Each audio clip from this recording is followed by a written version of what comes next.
Joel, you still have some plagiarism in this assignment here too. Summary response entries for background sources. That was due April 3rd. I think you fixed some of it, but let me just scroll down so you know that to get the report I click on this number here, which that's a pretty high number, but you do have some long quotes as well. But I had to look and I see this is fine, although you did forget your close quotation mark at the end of that article title. So you should put that there. But like this here, this it doesn't have quotes around it. And remember that the strictest definition of plagiarism is 3 words in a row, the same as your original. And I count this about 12 because I count from here to here. Maybe it looks like maybe you changed 1 or 2 words, but that needs to be fixed. So then let's go down and see. Yeah, I'm not too worried about that. That kind of a phrase anyway. I think I've encouraged you not to include sentences like "I will use this article in my essay." You shouldn't use those kind of phrases in your college essays anyhow, and I think I've mentioned that to you. That's all good. That's all in quotation marks, so none of that worries me.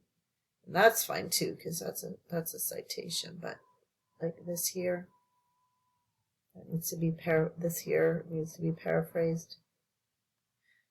That's okay because it's in quotes. This here needs to be paraphrased.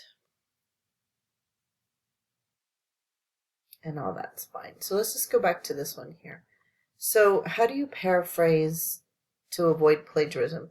You do find, synonyms, but you also restructure your sentences. That's the surest way to avoid this problem. So let's look at this sentence. Plastic pollution also affects humans, especially those in island communities that depend on the marine life for food, money, and livelihood. Okay. That means ocean plastics. Okay, so the subject of this sentence is like ocean pollution or ocean plastics.